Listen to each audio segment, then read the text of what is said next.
यहाँ पे हमारा क्वेश्चन है state characteristics of static data. यहाँ पे फर्स्ट पॉइंट हमारा है static data member is initialised with 0 when first object of class is created। यानी जब आप क्लास का फर्स्ट ऑब्जेक्ट क्रिएट करते हो तो आपके स्टैटिक में डेटा मेंबर को 0 वैल्यू इनिशियलाइज हो जाती है।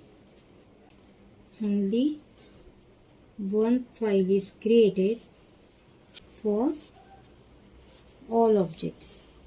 यानी जितने भी ऑब्जेक्ट्स आप क्रिएट करते हो तो उसके लिए एक ही फाइल क्रिएट करता है स्टैटिक डेटा मेंबर। क्योंकि अगर हमारा डेटा मेंबर नॉर्मल है तो हर एक ऑब्जेक्ट के लिए वो स्पेशल फाइल क्रिएट करता है, लेकिन स्टैटिक डेटा मेंबर एक ही फाइल क्रिएट करेगा। It is visible only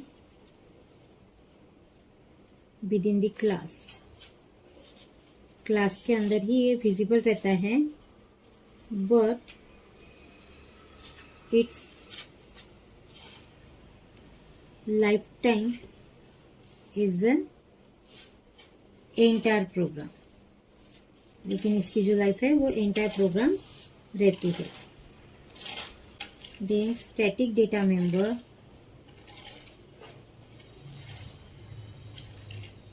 always define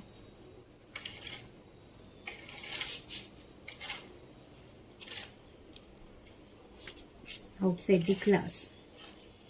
static data member हमेशा आउटसाइड द क्लास से डिफाइन होता है। Syntax for definition, data type, class name, scope resolution operator, static variable name। Example, integer, person, scope resolution, code। then next point हमारा है static data member must be declared in a class with the keyword static।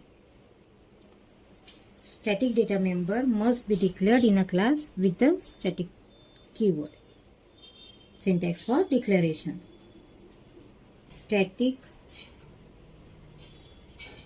data type, static variable name। Example, static int code। Static data member is initialized with 0 when first object is created। यानी class का जब first object आप create करोगे तो static data member को automatically 0 value initialise हो जाएगी। एक ही फाइल हम क्रिएट करते हैं, एक ही फाइल क्रिएट करेगा static data member for all objects. It is visible only within the class के अंदर ही विजिबल रहेगा, but its life time is entire the program. लेकिन उसकी जो लाइफ है वो थ्रू आउट द प्रोग्राम रहने वाली है। स्टैटिक डेटा मेंबर को आउटसाइड द क्लास डिफाइन करना जरूरी है, यानी मस्ट बी डिफाइन भी बोल सकते हैं यहाँ पे हम लोग। Definition, data type, class name, scope resolution operator and static variable name. Example, integer, class का नाम हमने ले लिया person, scope resolution operator, static variable name हमने यहाँ पे ले लिया code. Static data member must be declared in a class के अंदर ही स्टैटिक डेटा मेंबर को डिक्लेयर करना है विद द कीवर्ड स्टैटिक, और स्टैटिक कीवर्ड लगा के। उसका सिंटैक्स यहाँ पे दिया है static data type, static variable name and example हमने लिखा है स्टैटिक इंट कोड। तो ये हो गया हमारे characteristics of static data member. इसको प्रोग्राम के थ्रू अगर डिफाइन करना है तो hash include iostream.h class person integer यहाँ पे कोड, इसको हम लगा देते हैं स्टैटिक। देन यहाँ पे पब्लिक सेक्शन, यहाँ पे void get, code equal to यहाँ पे वैल्यू लगा देते हैं हम 10। देन यहाँ पे क्लास कंप्लीट, तो यहाँ पे आपको लिखना होगा int person scope resolution operator और स्टैटिक मेंबर नेम, यानी स्टैटिक डेटा मेंबर नेम। तो इस तरीके से आपको क्लास में भी उसे डिफाइन करना होगा।